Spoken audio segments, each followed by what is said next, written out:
A well-behaved woman is trim and proper. Chores always done, not a hair out of place. When the husband comes home, she greets him with a smile. I'm sorry, what the fuck? Are you tired of Hitler? I feel no shame. Okay, one liar as a kid can find another liar. I want that stricken from the record. I still think that's true. A kid who's a liar can always go and find Fuck in the big house. There's a look, I think. Here to audition for Like, the I think I it's can just spot the bullshit a mile away. And it's not like a physical look. It's like you can watch their actions, the way they say things, and you kind of like Totally. figure out like, hey, I've used that before. I've deflected like that. This kid's up to something. That's how I knew who else was a liar. Because guess what? I was a liar, baby. Are you still a liar? No, I learned a lot of hard truths about it's better to tell the truth. Yeah, you don't have to keep track of things as much. A lot of friendships broken, public calling outs. That's happened a lot when I was like elementary up through high school. Something that Gary doesn't realize is happening is the brain fog and the memory loss that has come with his long COVID. Oh, yeah? And I don't think he understands how, like, fully it's taken over. Okay. To the point where, like, we'll have entire conversations that he'll just, like, claim to not remember. Be like, we didn't talk about that. And it's like, we did. We had a whole, like, 10-minute conversation about this thing. The brain is weird, but It's so strange. I couldn't use that excuse back then. So nobody knew what COVID was. Yeah. Well, it didn't exist back then. Not Or at least COVID-19. Not in the way that infected the world. Welcome to Well-Behaved Women. Welcome to Well-Behaved Women. Howdy, hi, and hello. Dippity-doo. I've been seeing a lot of that pop up on my TikTok. Dippity-doo? It used to be like a hair gel, and the commercial is so stuck in my head, which means that the advertising agency back then knew what they were doing. It goes, dippity-doo. No slips, no drips. And it's just like so catchy, but like so 50s into 60s. I love little jingles like I that. I don't give a fuck about, Dippity-doo. like, I don't give a fuck about what in the world, like how in the world to deal with J.G. Wentworth. But I know. J.G. Wentworth. 877 cash now. 877 cash now. 877 cash now. Is that the same thing? Yes. It's my money and I want it now. Yes, I Okay. have a structured settlement, but I need cash now. All right, sorry. that's the one. Okay, can we get sued for that? No. I hope not. At least not because I'm singing it out of tune, so it counts as a cover. I hope so. Yeah, totally. And All I didn't right. sing it in its entirety, so there it is. Well, folks, thank you. Welcome to another episode of Well-Behaved Women. My name is Hannah. I'm one of your hosts, and our main host is Lauren. Hi, Lauren. Howdy. Howdy. I'm just feeling a little country today. Welcome to the why. ranch. Howdy. Let's see what's going on the ranch. As you know, this is a weekly podcast about women in history, wherein we discuss badass bitches or just bad bitches or just bitches of history. One or the other, Yeah, you know. yeah. You covered bad bitch in a good way. Yeah. And then you got bad bitch. Yeah. In a bad way. Yeah. We got both. And then just bitches. Because we're three-dimensional beings. Yeah. Us women. We have layers. We do have layers. Some of us like to... I don't know where I was going with this. Some of us like to have dippity-doo in our hairs. And some of us don't like to have dippity-doo in our... Yeah, I'm not hairs. good at hairstyling, so I just let my hair do its own thing. Yeah, me too. Yeah. Do you want to get started? Yeah. All right. Okay, that's what we're here for. Can I get in? On this year in history. In history. In history. Egyptian monk Johanna ben Ebsal is ordained as the 80th Pope of the Coptic Orthodox Church and takes the regnal name Pope John VIII following the death on January 13th of Theodosia III. Yeah, I got a question about popes. What's up? So we had John Paul, and then you have Pope John's, and they all have different numbers. Right. So you got like John the 8th here. We had Pope John Paul II. Oh, that answers my question. This is a different church, first of all. Okay. There's more than one pope. This is the Pope of the Coptic Orthodox Church. Wow, I don't know anything about religion. There's more than one pope. Oh, totally. What? We know the Pope, like Yeah. Pope Francis. We What- know I know. the Pope is the Pope of the Catholic Church. But there are less famous churches where there's That also sucks. popes. You get to be Pope, but you're not like as high. You're not like Up you get to be as a the pope, Pope? but like not the Pope. That you know? sucks. That's how I. So okay. This is so dumb, but random ADHD connection. I do property management and I do rentals, leasing as well as part of my job.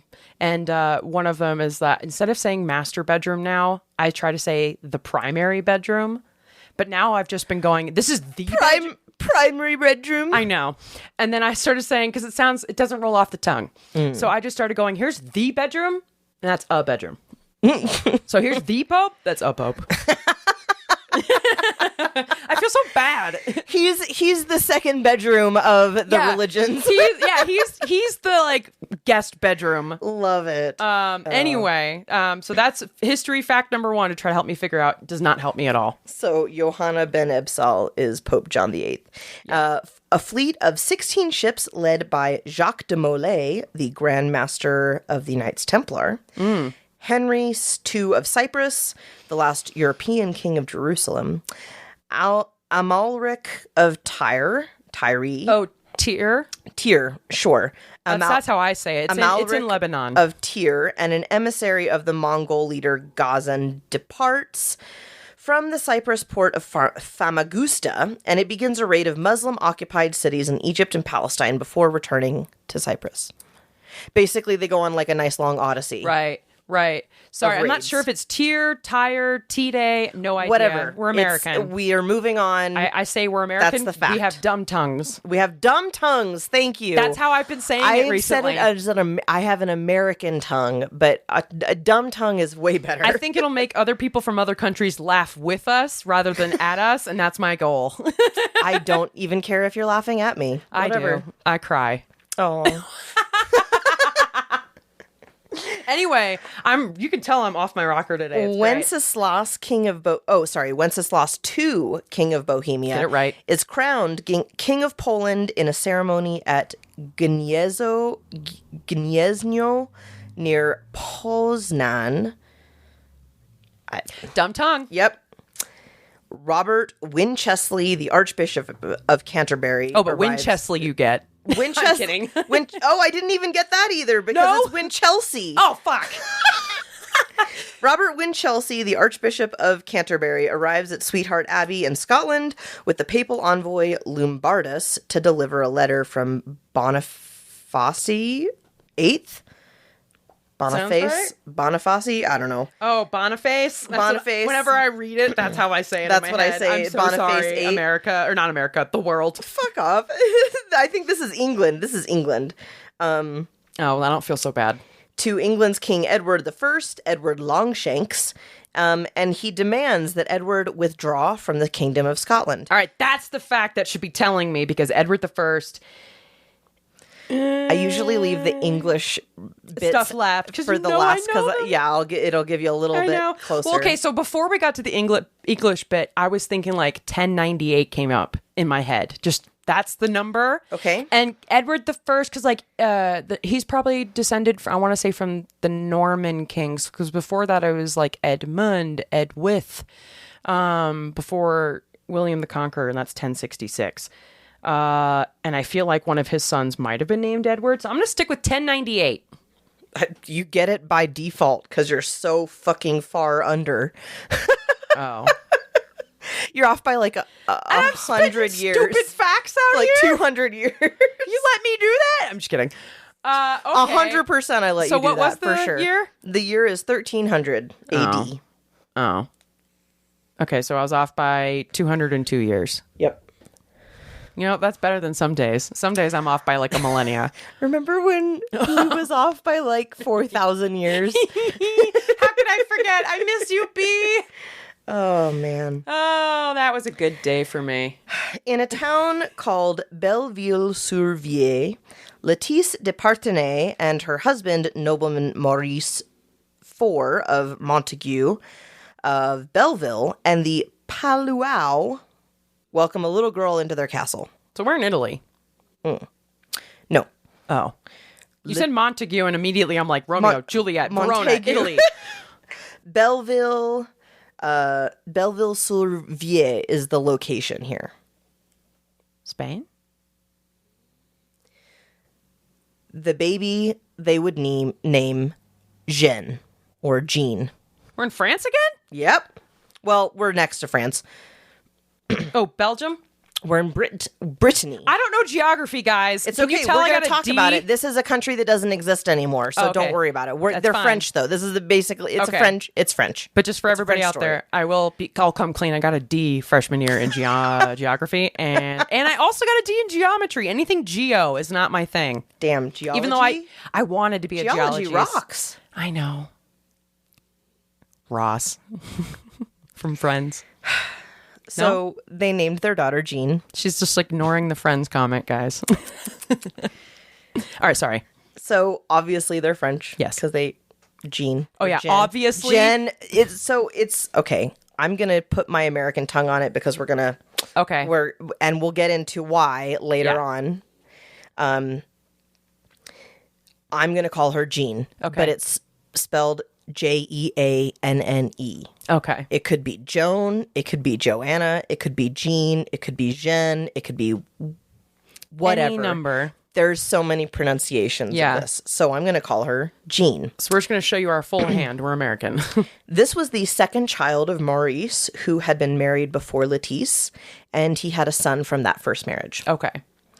As a noble family, or seigneurs, the lords of the land. Oh, the seniors. They lived a life of relative luxury. Okay. Silver spoon, etc. Etc., etc. In business, they were involved in salt farming, winemaking, and working with the merchants for shipment logistics up and down the coast of France, Brittany, England, and down into Spain. Yes, Hannah, you have your hand raised. Teacher, I have a question. Yes. How do you farm salt? It's from the sea, so like it evaporates and you have to kind of scoop it up. And that's farming? Yeah. I guess my understanding of farming and agriculture is you plant and then harvest. They're just harvesters. Salt is coming from the evaporated salt water. Right. And that's how you harvest it. Okay. So they just like get a bunch of seawater, contain it, let it, dry. I'm not sure exactly how it's done. Oh, okay. I just know that there are, especially off of like the coast of France and Spain, there are like really expensive salts that come from there. I don't know question, teacher. how they I don't know the business of like how they contain the water though. Okay. Second question, teacher. Yes. Do you think it's profitable? What if we go into business together? We buy some I don't land want to right be by a the salt sea. farmer. Nah, that sounds terrible. Do you see this burn right on my nose? Okay, it's modern times. We can have sunscreen. We'll get you a big floppy hat. Sunscreen, and I still have. We'll get you. Did you have a big floppy hat? I do have a big floppy hat. Were you wearing it? It's a stupid looking hat, and I still wear it. And I still get this big red nose, like Dream Rudolph crush. the red-nosed Moving on. reindeer. Okay, so they were salt farmers. They were salt farmers, they were winemakers, and they Ooh. worked with all of the merchants for these to help it ship up and down the coast. Okay. Like I said, they'd go up to England, and then they would go down to Spain to the Iberian Peninsula, which is Fun. the peninsula of Is Spain. that where Ibiza is today? I think so. Party! This was the area that they were living. The area they were living in was pretty close to the western coast of France. Okay. So they had really good sea access to all these shipping ports. When Jean was very young, maybe 4 or 5, Maurice died. Oh. His titles and his lands were split among Maurice V, which was his son from the other marriage, and then Lettice and Jean. Okay. Lettice never married again, or at least not on record. Oh, girl, pining for your one true love. Hopefully. Not a ton is known. Maybe, you know what? She could be. I feel like that's also like, you know what? I have a comfortable life and I don't really need to take another husband. Like He's probably going to want more kids, and I don't want to deal with that. I got the I'm one. good. I'm on it. Whatever. Oh, sorry, I've got the 2, but one of them is on his own now. Yeah, she just had the one, so she was fine. She was like, Perfect. one and done. I got my Quality little lambs. I got mommy-daughter my time. inheritance. I think she's fine. Yeah. Not a ton is known about Jeanne's childhood, but in 1312, she got married to a man named Geoffrey de Chateaubriand VIII. Sorry, what? In 1312, Yes. she got married to Geoffrey de Chateaubriand VIII. Okay, so ew, Joffrey, gross. I'm just thinking Game of Thrones. No. Let's pay attention to the years here. What was the year she was born? 1300. And what year is this? 12. Yeah, that's not shocking for 1300. Yeah, And he was 12. 19 and had already been widowed.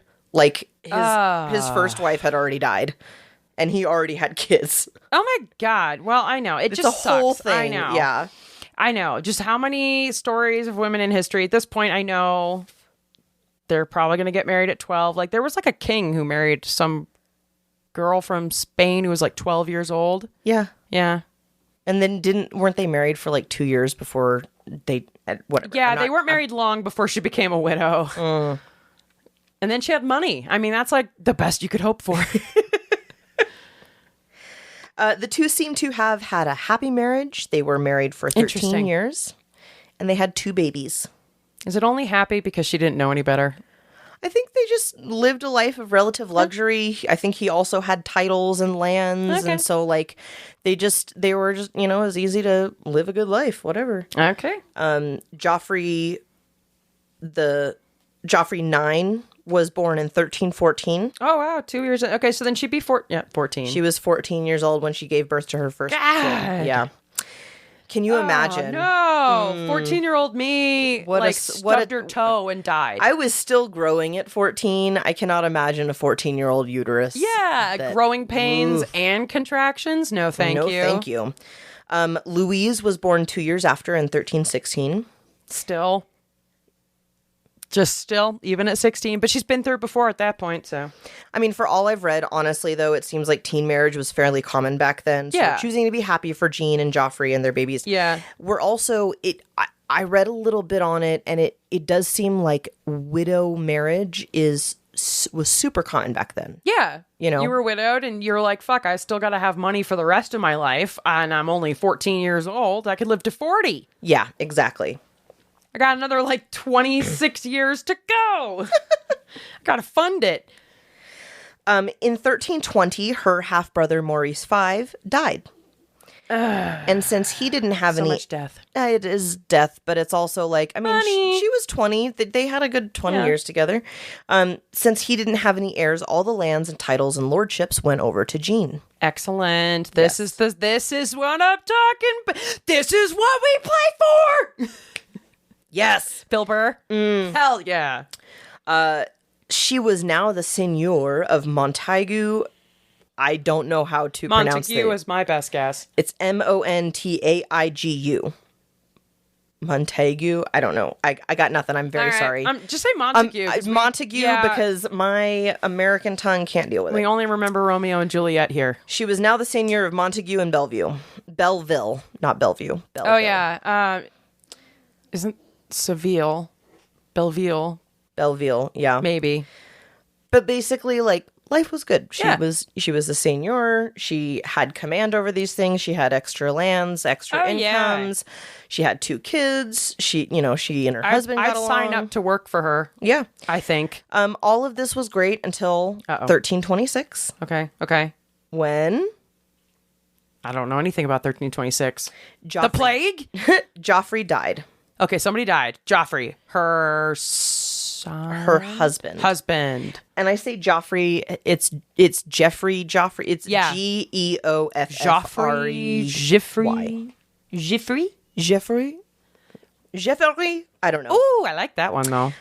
There isn't really a reason given. He just died. People Okay. just die apparently. Yeah, you could just like, You could just die. yeah. You could just like not wake Unlike up one today, morning. where you have to plan it. I'm just kidding. There has to be like a cause of death or whatever. Yeah. Like if you die before the age of like 60, it's like this is very mysterious. What Yeah, happened? we could definitely cross off old age at this point. But back then, it was like old age was maybe 30. Yeah. And unlike one of my sources, I can do simple math. So that turned Jean into a 26-year-old widowed mother of 2. Yes. What did your source say? It at one point said she was a 16-year-old mother of two, which technically she was when Because that's when she gave birth to her second child, but she wasn't a widow when she was 16. She had another 10 years with her kiddos and her hubby. Yeah. Alrighty. Geoffrey IX was 12, and Louise was just 10 when it happened. Oh. It was very sad. I mean, they got more time with their dad than a lot of people, I think, at that time. Very true. They got more time with their dad than she got with her dad. Yeah. So. But still, too young. Too young. Too young. Geoffrey IX inherited all of the estates as a baron. Pause.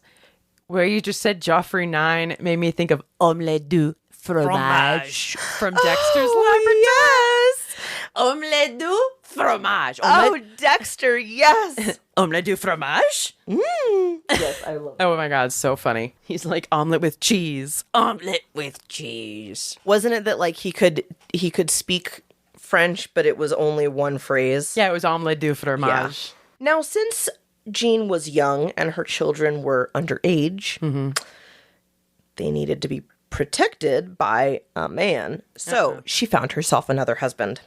Yeah. As you do, right? I mean, you need a guard dog in the house, right? You kind of do, you know. She gave it 2 years, though. In 1328, she married a noble of the House of Penthièvre, a man named Guy.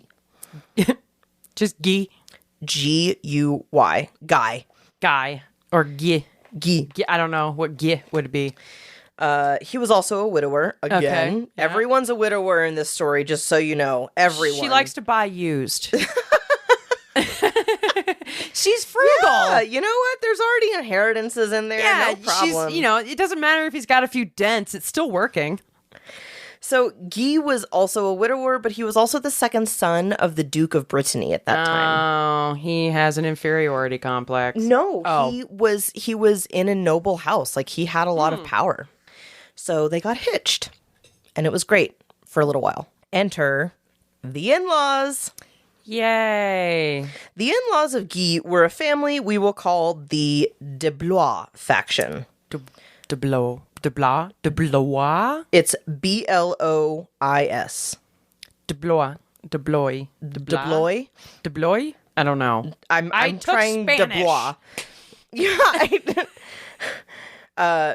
Anyway, that's the de Blois faction. That's their name. The de Blois family wanted their own line married to Guy, and his marriage to Jeanne was like hindering their plans. They're like, that puts a kink in our master plan of total control. Benjamin Franklin shows up. Somebody say kink? Kink?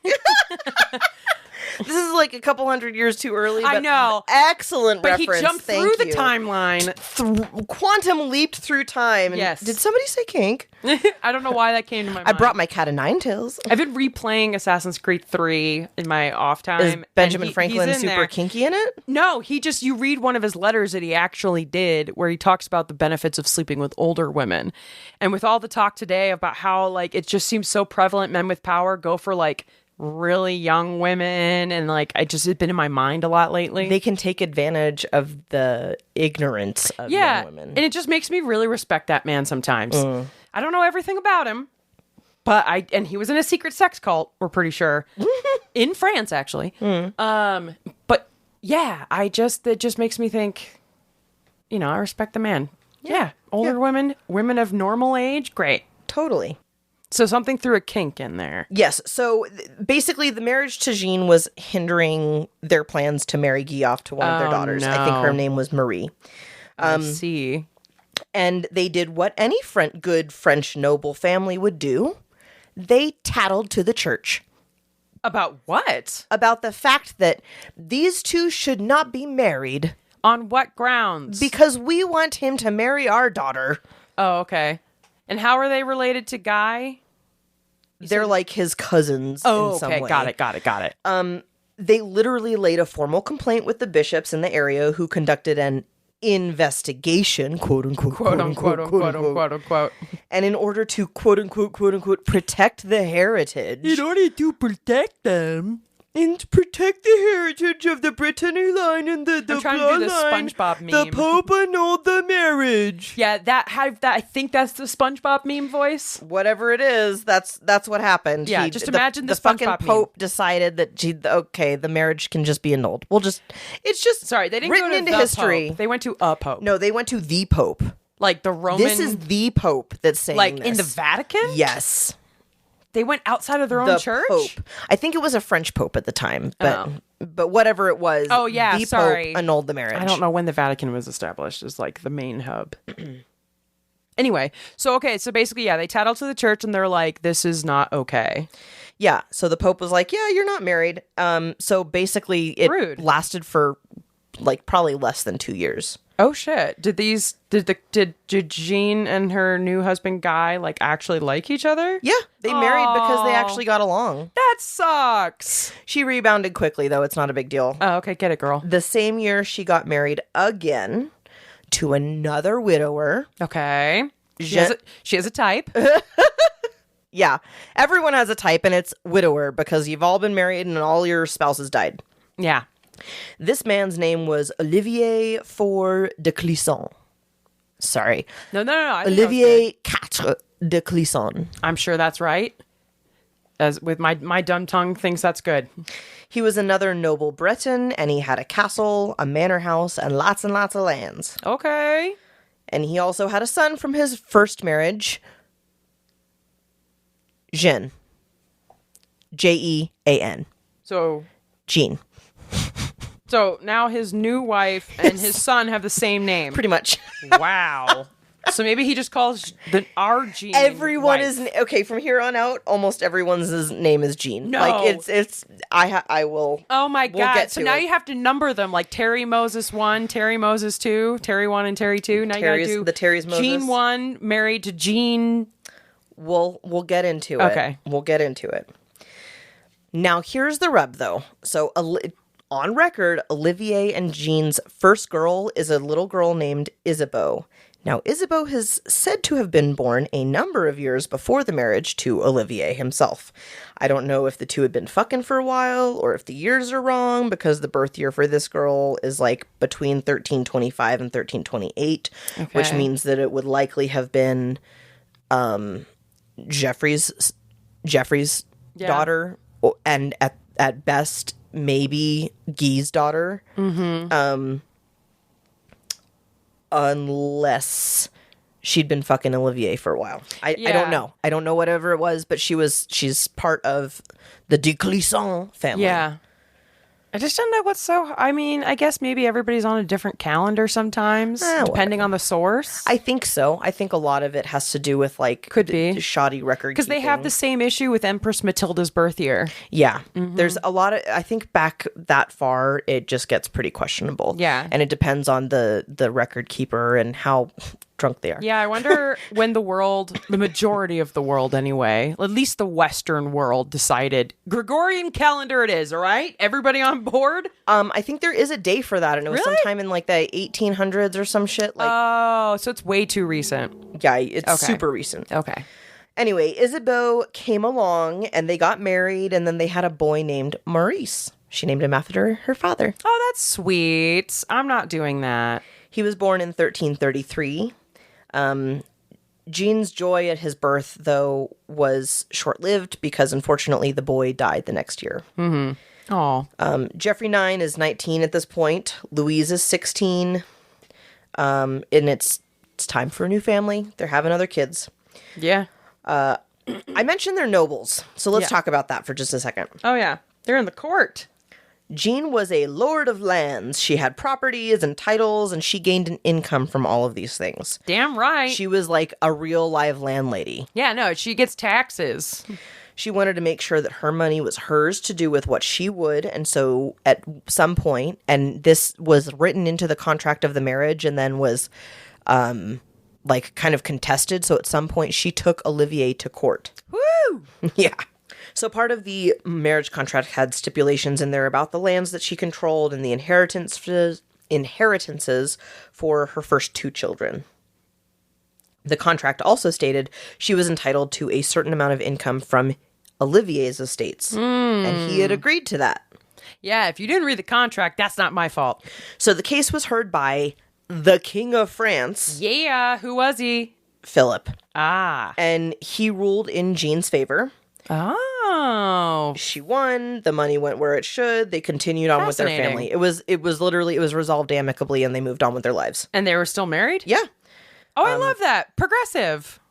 Olivier V was born in 1330. It wasn't like they didn't have like money to spare. I mean, they're Right. like lords and ladies. It's like, okay, a slightly less ridiculous amount of money would be coming into your accounts every quarter than mine. Yeah, I know. But it's still like for the men at that time to be like, yeah, okay, fine. I lost the case, whatever. Yeah. And that the fact for the king, a man, at that time, with all the entitlement and all the money, that he's willing to, that he like really was like, yeah, she's got the right. Well, part of the reason was that they had witnesses that had seen this contract be signed and like had seen these agreements take place. And basically it was like, yeah, he said that she would do that, or he said that that would happen. And so Yeah. King was Love like, it. I don't know what to tell you. You got witnesses. She covered all her bases. Good job. Literally. Good fucking job. Yup. Go, Jean. Wait. What? No, never mind. Wrong century. Olivier V was born in 1336. Okay. Guillaume was born in 1338. And Jeanne was born in 1340. Oh, she got one after herself. Yes, Jeanne had a baby girl, and then they named her Jean. Hey. Well, if Olivier gets one, so do I. They were a rich couple living the noble life and having lots of babies. You want a photocopy? Anybody want a photocopy? Jean the printer. News. Oh, the latest in news. The latest in French news. news. Now, I'm not sure if you know this, but there was a little bit of tension between the English and the French. No. Yeah, of course. Of course. There still is. They both liked to grab lands and claim them as their own. Well, I will say England kept trying to claim Normandy all the time. Yep. They also tried to claim a little peninsula off of the coast of France called the Duchy of Brittany. Oh, yes. For quite some time, there had been rising tensions, and in 1337, the very beginning of what would be named the 100 Years' War had just had just emerged as an all-out conflict between succession of thrones and inheritance. So we did a Jean or a Jean at the end of the 100 Years' War, and now we have a Jean at the beginning. What's this face you're making? On purpose. Oh, that was a creepy face. It was 116 years of bullshit battles. In three distinct parts. Thank you! Yay! You remembered. Of course. We mentioned it many a time. All right. If you want to hear another episode about the end of the 100 Years' War that was over 116 years in three distinct periods. Parts or periods, excuse me. We cover that in... Jeanne d'Arc. Yeah. Jeannie d'Arc, as you'll see if you have an American tongue. Joni Arc, yeah. Joni Arc, thank you. Joni Arc. Joan of Arc, we have a two-parter about her as well. Anyway, back to this century. It was 116 years of bullshit battles for a bullshit throne and bullshit titles, and countless people died because of this brutal fucking war. Yeah, this is a terrible territorial century. grudge match. Yes, it is a terrible, terrible century to be alive. Yeah, as mentioned in that other episode about Joan of Arc, bodies everywhere, bodies over here, bodies on over the roof, there, bodies in the garage before they were even invented. There were bodies everywhere. That's what you made sure I knew. That if you were having sex during that period, you were in the vicinity of a dead body. It was not sanitary. Anyway. I did do that, yes. I did say that. It's a very brutal painting that you... it's an image you painted in my head. You're welcome. No. So yes, we're at the beginning of the 100 Years' War. Grudge match over Brittany and Normandy regions right? Yes. Okay. And there was another one in there. Wherever Rouen was. No. Normandy, and there was another Flemish, I think. I mean, that rings a bell. I don't know. There was a bunch of countries around there. Yeah, we don't like. Do we say that I got D in geography? Yeah. A bunch of countries that no longer exist. Really? So they're like regions of one country now. So since Brittany was between the two conflicting nations, there was a lot of marrying and breeding between the Breton nobles, the French nobles, and the British nobles. Yeah, you're basically everybody's trying to get into bed with these regions to keep the peace and to try to claim. Yeah, like come to our side. Yeah. So there was this Duke, Arthur II of Drew, Dreux, D-R-E-U-X. Dro. Okay. Maybe? Arthur II of Dreux. Well, the reason I say that only is because it's so stupid. No, that would be an A. There would be an A in there. What's the one in there? O? D-R-E-U-X. It'd be Drew, right? Drew? Drew? I have no idea. We're calling it Drew. Because think of the word faux for faux fur. Yeah, it's F-A-U-X. Well, this one's spelled E-U-X. D-R-E-U-X. I'm trying to think of other words that end in E-U-X that we use in the American language or like somebody's name. I don't Doesn't know. matter. It doesn't matter. I'm getting too caught up on that. Linguistics Just is call him weird. Drew. We're calling Drew him Carey. Arthur II of Drew. He was the leader of Brittany. Uh-huh. He was married twice. Okay. With the first wife, Mary of Limoges, Okay. he had John III and Guy. Remember Guy? Uh-huh. Guy de Pentiev? Is that the same Guy? That's the same Guy. So these are the in-laws? So these are the in-laws. We're talking about the in-laws. We're talking about Guy's family. That's right. Okay. So his daddy is Arthur II Leader of Drew. Brittany. Leader of Brittany, king of Brittany. Okay. Yeah. His mom is Mary of Limoges. Uh-huh. He is the second son, and the first son is John III. Okay. The second wife was named Yolande, and she bore a son also named John, Count of Montfort. So also John the Fourth? What? Is it also John the Fourth? No, just John. Okay. And keep in mind, all of these are French Johns, which means they're all Jeans. Jeans. In the American dumb tongue. So everyone knows We speak all dumb tongue. Jeans, okay? It's all Jean or Jennne. And Because John and Joan, John. very close. Yeah, John III, John Count of Montfort, Jean, and her daughter Jean, and her son-in-law or her half-son Jean. How can somebody be a half-son? Or whatever her, like, her Stepson? husband's... Yes, her stepson, thank you. Half-son. I mean, like, I Sorry. didn't bear him, but, like, I'm not genetically... I guess I'd be like adoption.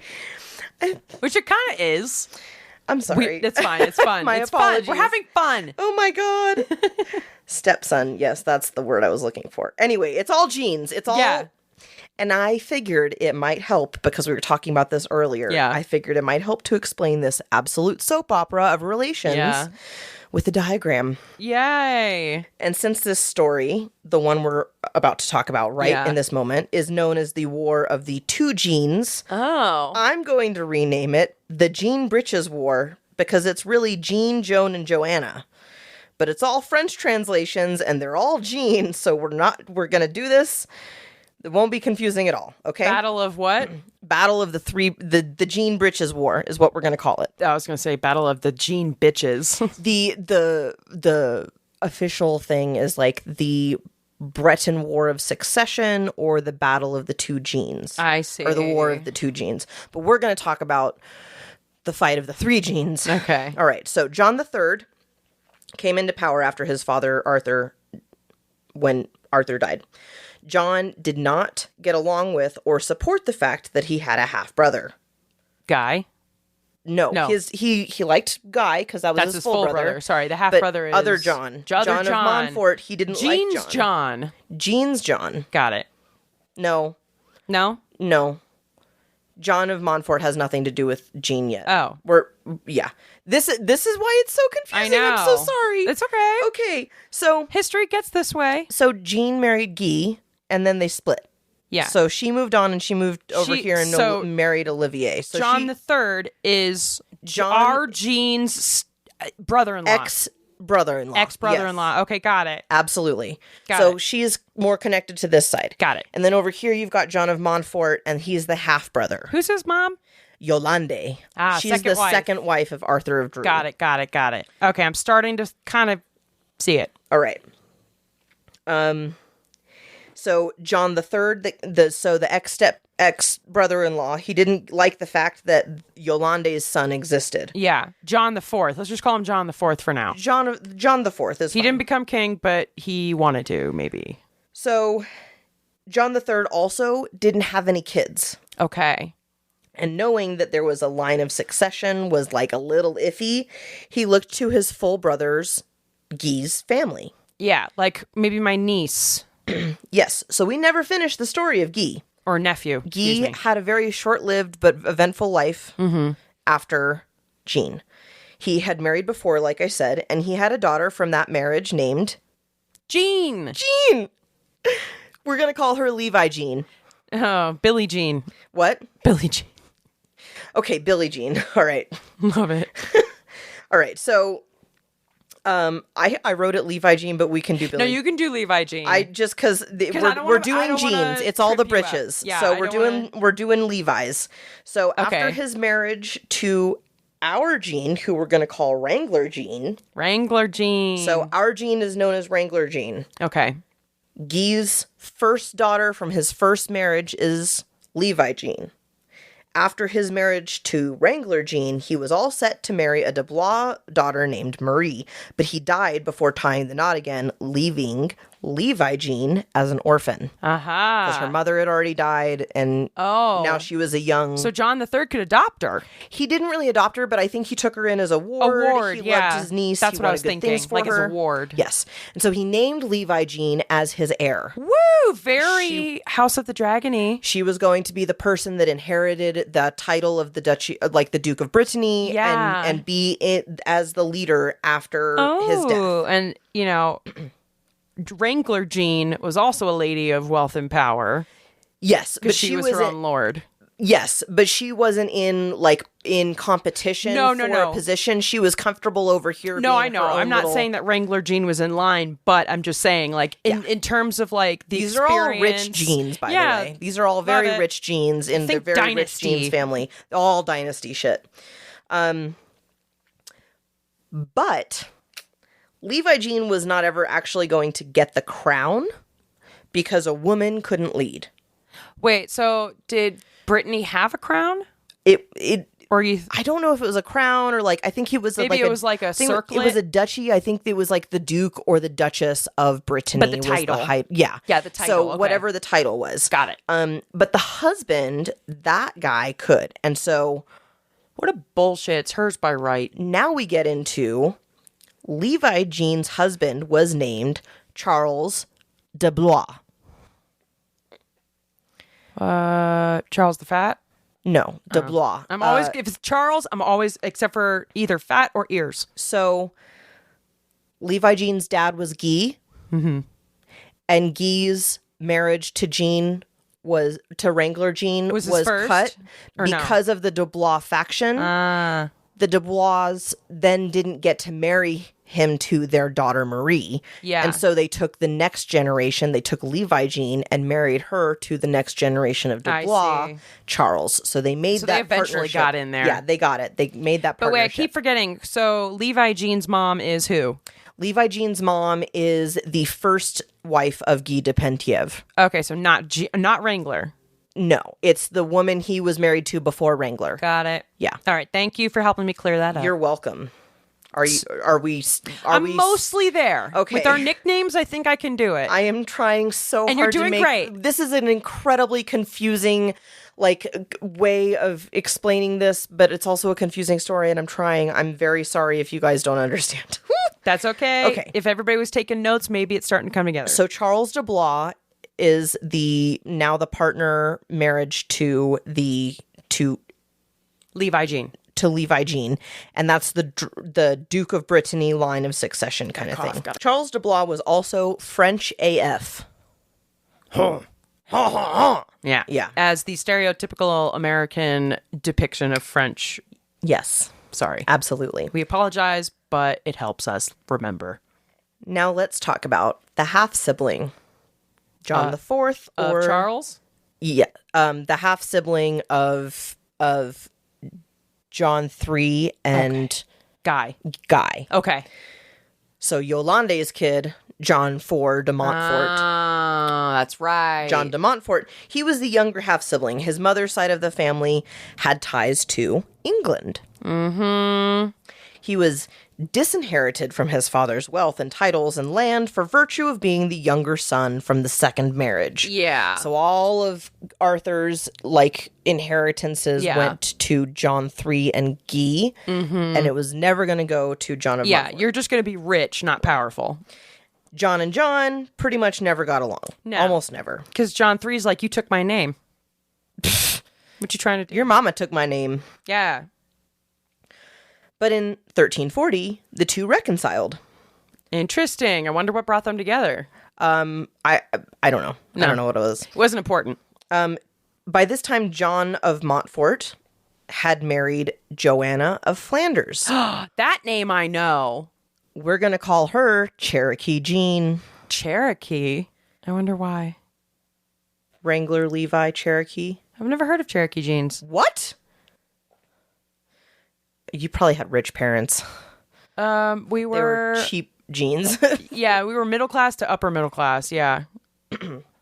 Sorry. Oh, you're fine. Anyway, But were they good? They were decent. Did they last a while? I have a Cherokee jacket downstairs, Yeah? and I really like it. Yeah. Oh, excellent. Okay, gotta check out some of their denim. So when the two Johns made up, John III changed his will, Okay. his titles, Okay. all the power and the land, all to John de Montfort. Oh, so he left Levi Jean out. He took him from Levi Jean and gave him to John of Montfort and his wife, Joanna. Cherokee Jean. I'm just gonna Joanna write- of Flanders. Cherokee of Flanders. Cherokee of Flanders. Cherokee Flanders. Yeah. All right. In 1341, John III died. Okay. This kicked off two claims to the succession of the Breton throne, Yeah. or the War of Breton Succession, Still so very much like House of the Dragon. or the War of the Two Jeans. Yeah. So, Levi Jean claimed her inheritance and the title for Charles de Blois, her husband, who thought Brittany should be controlled ultimately by France and King Philip. Mm-hmm. I'm doing little hand motions so that Hannah can see visually, but I'm probably not even doing that well. I'm doing this upper thing because France is down you have here like a diagram in in front of you. Yeah, France is down here in relation to where Brittany lives. Yeah. Yeah, because Normandy is like an English part of France, and Brittany is like a French part of England. It's so very funny to me. So this is also a good moment to mention that Charles de Blois is King Philip's nephew. Yeah. Like, he's French as fuck because he's French royalty. Yeah. Pretty fucking connected. Yeah. Yeah. He is French. Now, John de Montfort and Cherokee Jean, Cherokee Wrangler, or Cherokee Flanders, they thought that the will was pretty clear and they should have control of the lands and the titles and all of that, as there had been growing skirmishes among the English and French. Yeah, and this one was like official. Yeah, well, as according to them, and they wanted it to be under English rule. They were like, these guys are clearly better equipped to handle this. So wait, so there is no documentation, like officially, that John III passed everything to John IV, or was it like There is. Okay, so then I guess why is there any debate? Because I don't think there was an official for her, for Levi Why do Jean. things happen in history, Hannah? All right.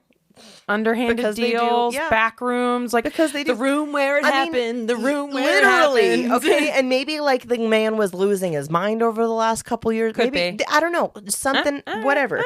I asked too many questions. Why would he make up with his brother like a year before he died? This Did is he where know the he was- history is. Exactly. I want to know. But nobody knows. Come on, know things. Sorry, you do know things. Anyway, so John of Montfort and Cherokee Flanders, they wanted it to be under English rule. Yeah. Because that, especially for battle, especially for this brand new war that had broken out, They need They those would be- reinforcements. Yeah, it'd be helpful to have land on continent, Right. to be able to Like a stronghold that they can sit with exactly, if they need to. instead then of having eventually... to retreat back to sea every And time. then it's like a little bit of the land that they can actually expand outwards from too. Exactly. So it's very Yes. advantageous for them. I see that.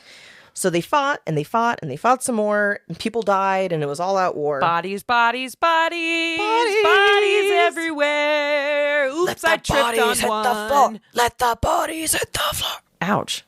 What?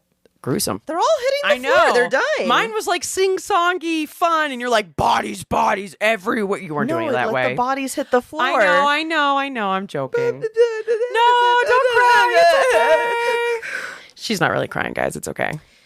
During this war, noble families were called to arms. They were quick to show fealty to the side that wanted to win. Right. Like, whatever side you're wanting to be in control, it's like, all right, I'm over here. It's literally we'll send our dragons, we'll send our ravens, and we need everyone to swear fealty to Right. Let's whatever just family. show them how powerful we are, and maybe they'll just bow right down. They did the same thing to the de Clisson family. Mm-hmm.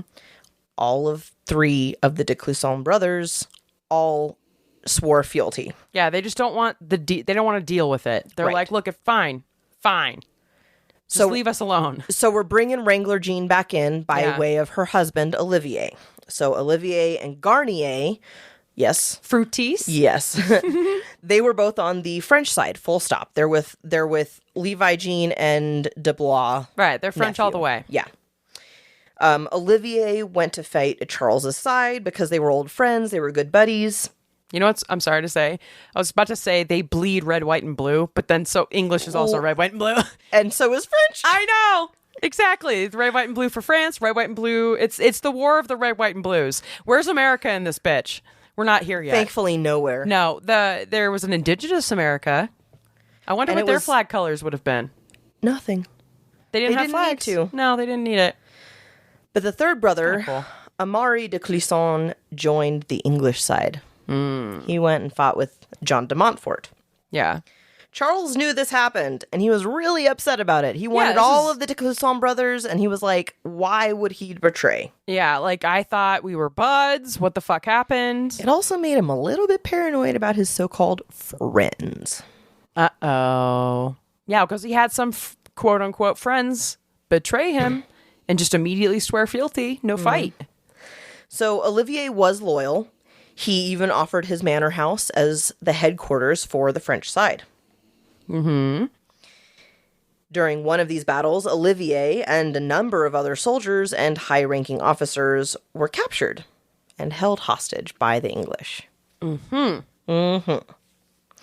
This is a massively Reader's Digest version of this story, so I encourage Yeah. everyone, the 5 of you who actually listen, Broad strokes. read up on it. So Olivier was taken, but the English ransom for their release, like, hey, French, pay us this much, was, quote, very suspiciously low. They're not offering him for much. It was like, all right, give me a nickel and I'll give them back. I wonder why. Don't know.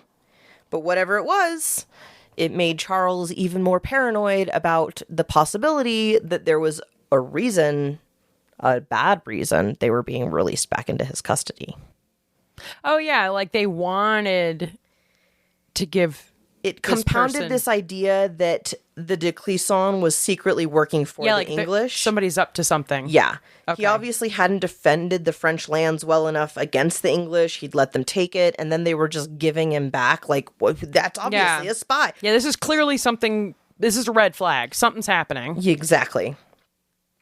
Double agent, traitor, all that. Yeah. But for the time, Olivier came back home. He was safe and sound back with Wrangler Jean.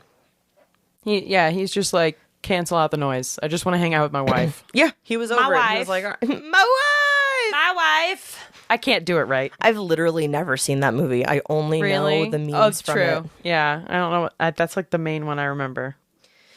In January of 1343, the French and the English signed a treaty, ensuring peace for the moment between the two warring nations. In celebration, King Philip had a tournament in France.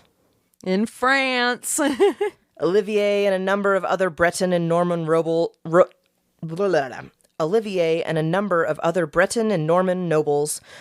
were invited by Charles as a gesture of goodwill and team spirit. Red wedding. And of course, when Olivier shows up, they arrest him right away. Not quite as brutal. Not quite as brutal. They cart him off It's to a trap. It is. It was a trap. It was totally a trap. They cart him off to Paris, where he is tried. And let me guess, convicted? Yeah. Oh, no. So the claim is there was correspondence between these lords and the English king, Edward, to try and get them to change allegiances to the English side. You were going to switch sides. Weren't you? Traitor! The letters were quote-unquote private, and this is only a claim from the 300 years after this all took place.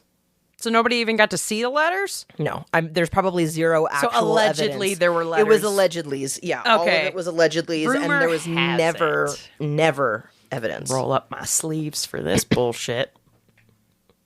Some bullshit. It is fucking... I just busted. This is some goddamn bullshit! Bang, bang, shoot, shoot. Because I just love to make fun of us in America. I love making fun of America sometimes. All right. Anyway, so back to Olivier. Yeah. They have tried him, and they keep him in prison. Mm-hmm. Now, Wrangler Jeanne is not too happy about this. She bribes a guard to try and set Olivier free. She's like, I love a villainess. I want her to be going out there wheeling and dealing, and she's like, you don't really want to keep him around. It's fine. Yeah, I'll just pay you a bunch of money. I got money. Does he got money? It didn't work. Not as much money. Yeah. So in lieu of this escape, she was charged with rebellion. Just imagine her at the table, just going, this much, and she slides the cash like, over. He's like, okay, I see you're driving a hard bargain. Okay, this much. What about, she throws a couple pennies on there. Now what? It's like she just has to keep going, and he just waits until she runs out, and he goes, okay. Well, this was not how it worked. Okay. Instead, she was charged with oh fuck, he was loyal. He was loyal. Shit. He was loyal to England. Girl, pick a better target. She was charged with rebellion, disobedience, and not the English, the French. She was charged with rebellion, disobedience, and excesses against the king. And she was summoned to answer for the charges. So wait, let me just make sure I've got this right. Mm-hmm. Yeah, let's Who do was this. she trying to bribe? She was trying to bribe a prison guard to let Olivier get out of prison. And instead, the prison guard told his king about it. Okay. And they charged her with rebellion, excesses against the king. And remind me why Olivier's in jail. Because he got captured at the celebration of the treaty between France and England. Now I'm seeing it. Yes. So basically, he's like, what? You want to let your husband, the peacemaker? No. Fuck you. Fuck you. Straight to jail. Your mother was a hamster and your father smelled of elderberries. Still a good. You gotta have, if it's a French episode, you gotta do it. Steal some shoes? Jail. Straight to jail. Right to jail. We have the best citizens because of jail. So luckily, Olivier's first child, John de Clisson. Jeanne. Yeah, he was very happy to assist Wrangler Jeanne and help her evade capture. Got it. So she was also assisted by her squire, a couple of other friends, Guillaume Berard, Guillaume Denard, and Guillonette de Fay. This took a toll on Jeanne de Clisson. Mm-hmm. Wrangler. No. No. The son. John. Sorry, yes, John de Clisson. Okay. He died in hiding in Brittany that summer. Oh. Like, whatever had happened, I think it was the stress, but whatever happened, it was too much. Yeah. He probably, I'm guessing because of the stress, it's likely he could have gotten sick with something. Probably his immune system was compromised or whatever it was. Yeah. Like, I know I get sick. I mean, it was just dirty and there were bodies everywhere. Oh, yeah, for There's sure. so many ways he probably died. This wasn't her escape from capture, or her ability to evade capture, wasn't really an issue for the French court, because they were more than happy to convict her in absentia in June 1343. They're like, all right, you're not going to show up? You're guilty. Go to your trials, people. You got to go to court if you're summoned. You have to. Because otherwise you're loser by default. Quote, in the year of our grace 1343, on Saturday, the 2nd day of August, Olivier, Lord of Clisson, knight, prisoner in the Châtelet of Paris for several treasons and other crimes perpetrated by him against the king and the crown of France, and for alliances that he made with the King of England, enemy of the king and kingdom of France, as the said Olivier has confessed, was by judgment of the king given at Orleans, drawn from a Châtelet of Paris to Les Halles, and there on a scaffold had his head cut off. Yeah, did they have the guillotine yet? From there, his corpse was drawn to the gibbet of Paris, and there hanged on the highest level, and his head was sent to Nantes in Brittany to be put on a lance over the Sauvetou gate as a warning to others. Yep, this is medieval times, people. That means heads on spikes. Yep. Heads on spikes. Not only heads on spikes, but his body was drawn. Yeah. Which means it is Pulled by 4 horses. Yeah. That's if you're drawn and quartered. But if he was, I guess it depends how many pieces. He wasn't quartered. He was just drawn. His whole body was just run behind. Oh, dragged. Yeah. Got it. So, his corpse was drawn by horses over to Paris, and they're hanged on the highest level. And then his head was sent to a whole different area, literally a different country at the time. Nobody does it like the French. They have style. Man, did they have style. The nobles were pissed about this. They were like, what the fuck? Because there was no evidence of his guilt, and the destruction and desecration of his body was something that the law reserved for the lowest of low criminals. I just still want to say the French are creative. Like currently, because of the Olympics, there was an entire organization to poop in the Seine. Like simultaneously poop in the Seine. Damn. They have a whole website. I saw it on John Oliver's last week tonight. Oh my God. Where they're like, you can plan exactly what time to poop in your area of the Seine to make sure it gets down to the Seine. Because like they're cleaning the Seine out. Okay. Because So you want to go pollute it more? Hold on. So right now the Seine's being cleaned out for the Olympics because they're actually going to do stuff in the Seine. Right? It's disgusting. And for some reason, parts of France or people in France are like protesting by pooping in the Seine.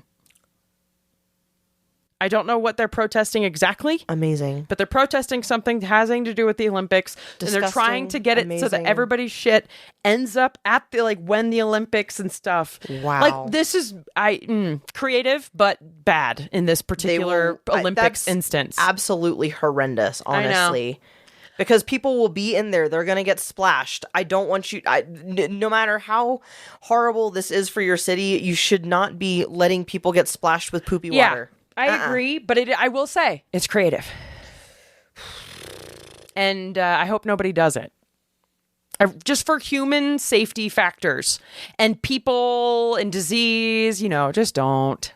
But nobody's listening to us, so I don't think this message is going to get very far. The French weren't done with the de Clisson yet. Oh. Their whole family. 3 weeks later, they charged Wrangler Jeanne with another crime of lèse-majesté, which was basically an additional charge on top of her treasons. Oh. And it was for speaking out against the king. Of course, no free speech. You can't have free speech in this place at this time. Not even a little bit, no. No. She didn't show for that either. Wow, girl. I guess she's like, I'm no. Yeah, she's like, I am over this. What the fuck? These are bullshit charges. Yeah, this is terrible. Yeah. She didn't show for that either, so they banished her and they confiscated her properties. Oh. Well, they confiscated the properties belonging to the de Clissons. Okay, so not her first widow money. Yeah, she has some of her own lands and like some of her own titles. Okay. Now, this was a turning moment for Jeanne. Yeah. A little bit. Is she like willing to cooperate now? No. Oh. Are you kidding me? She's I'm scared for her. Or she's Breton. She's Breton.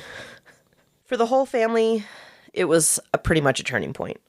Her first son had also been killed during these battles, leaving her daughter Louise in charge of the de Chateaubriand line and those titles and those lands. Where does the Chateau Marmont come in? No, I'm just kidding. To really hammer the point home, Wrangler Jeanne went to Nantes Okay. to go see the head of her husband. Yeah, And she took her 2 sons. I'd look at it. She went and she took Olivier and Guillaume, who were at the time about 7 and 5 years old. Oh, it was a brutal time. Devastating. They've seen a dead body, probably. She walked them up to the lance that held their father's head, That sucks. and she made them look at what the French had done to their father. Yeah. Yeah, that's like, no going back now. No peace, no nothing. This is where we're at. This is what happened. Yeah. This is how we're doing it.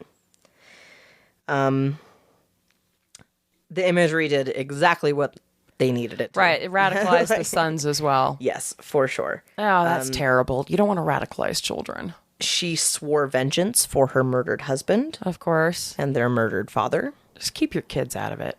She swore retribution against King Philip and Charles de Blois. Yeah, the keep your cowards kids out of it. responsible.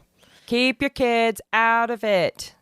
I'm sorry. I feel bad for those young boys.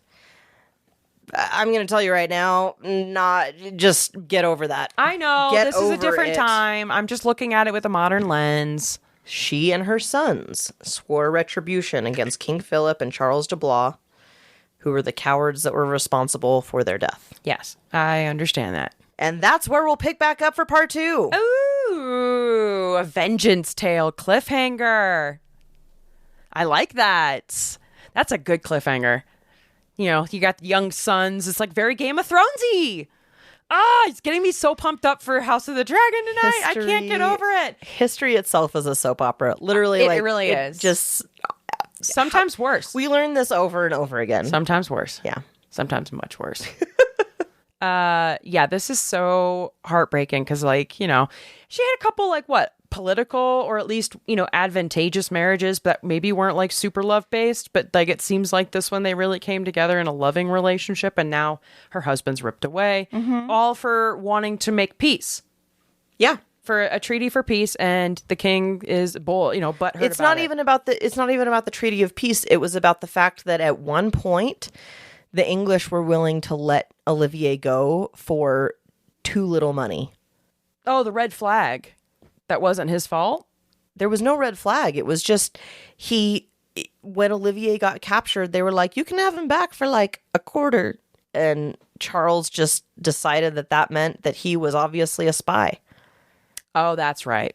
Sorry, I'm still just my brain, most of the information is taken up by identifying who's who. That's most of it. Understandable. But I am Completely picking understandable. it up. Okay, yeah, that's right. He thought Olivier was a spy. Yes. I see. And so without even confirming it. Yep. Yeah. Absolutely. That's heartbreaking for Jeanne and their children. Yeah. So next week we will not be referring to her as Wrangler Jeanne anymore, but No. I needed to explain it for the Britches War. Yes. Because there's just too many. So what? Just for next week, what's Jeanne's full name at this point? Jeanne de Belleville de Clisson. Okay, Jeanne de Belleville de Clisson. Her historical name is Jeanne de Clisson. Jeanne de Clisson. Okay, But if you're gonna look her up, full name. yes. Okay, what's her government name? Oh damn. I'm just kidding. There would be probably. She an organ donor?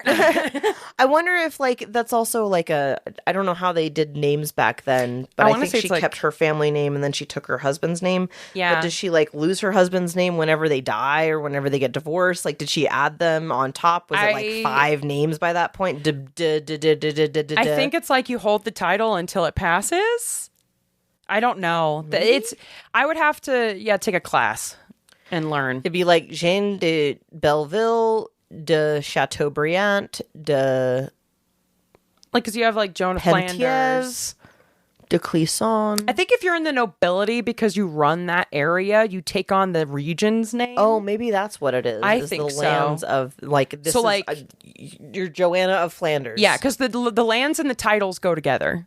Okay. So I'm thinking until that title passes. Like if your husband dies and the title passes to like, let's say one of your sons, I guess if it's your son, then you hold on to the name. But if you're not attached to that ruling party, because then you become like the mother, the regnant. Yeah, like whatever, like the queen mother, or queen something. dowager, dowager queen. That's one in the UK. Because remember, like, anyway, I don't know. Yeah, it's something like that. It is a structure, but it's not something we don't see as often. We should Prince of Wales. At some point, we should do an episode on how I would love works. that so much. I think that would be so fascinating. Because like, what's the difference between a marquess and a countess, and or like a marquess and a duke and a and are all of these the same levels in count. different countries? Yeah. Or do they have different rankings? Like, are they all mixed so up far, or whatever? What I know is that if you're like a duke, you're like related to the king. Yeah. Or if you're an earl sometimes, because the king is the one who gives it away. So you're either an earl because you're best friends with Makes him. sound like a little bit of a slut. The king's the one that gives it away. But like, honestly, Henry VIII did that for Anne Boleyn. Yeah. He made her a marquess, a marquis of Pembroke. Okay. And it's because like it's how a king shows favor, by giving money and titles and land. Damn. And so that title, the dukedom, the earldom, the countdom, if that's one of them. Yeah. A markdom, maybe. I guess so. It's because you're buddy or family, or you have he shows favor, but he can strip that as well, and that includes family. Maybe you should do that episode. I gotta do some research now. Maybe you should do, because you pay I'm a so little much familiar. attention. You pay so much attention to like the royal family, all of that shit. I do. I don't know any of that. I get it from my mama. Shake what your mama gave you. She gave me England facts. She gave you England facts. Yeah, it's interesting because it is based on the country. Because like you think of in France, I just learned this recently, that the Dauphin is their prince. Like we have we don't have princes. What the fuck? We're American. I forgot. We have princes. I definitely am not English in any way, but culturally maybe a little. Yeah, no. In England, it's the Prince of Wales. Well, the Dauphin or the Dauphine is that same thing but French. So it's kind of like they all have different names, but it's kind of a similar system in a lot of countries that had a monarchy this way. Is that you have to set up like a a management team, if you will. A corporate structure? It's almost like a corporate structure in some ways. Like you got CFO, CEO. It sounds like you just talked yourself into a project. Yay! Wherein you get to teach me about the corporate structure of different kingdoms. Okay. I'll try that. Please do that. I would love to learn that. Okay. Excellent. Because we just spent a whole season talking about the royal family. Mm-hmm. I know princess and dukes and duchesses, and I don't know what any of that means in terms of relation to like power structure. Yeah. Is like this duke more powerful than this princess? What's the deal? My best guess in terms of that would be based on wealth and how big your land is, how much land you have. Let's go into it. Okay. We will. In an episode. Teach me. Yes. No, thank you so much for listening. That has been an episode of Well-Behaved Women, and we will be back next week. We're going to be doing our weekly episodes until we get going on the crowning, which will probably be closer to fall. I think at that point it will have its own channel if we can figure out how to do that. We can, yeah. Yeah, either that or I'll try to make a specific playlist that'll be public. But this has been an episode of Well-Behaved Women. We have socials. We are on Facebook, Instagram, Reddit. I think we've Threads. Didn't we TikTok. pre-record this once? Maybe. I think so. Probably sitting on here somewhere. But if we didn't, you're hearing it live. Yeah, we are. Ish. It's a live recording. And that has been a fucking podcast. Podcast out. Bye. Bye-bye.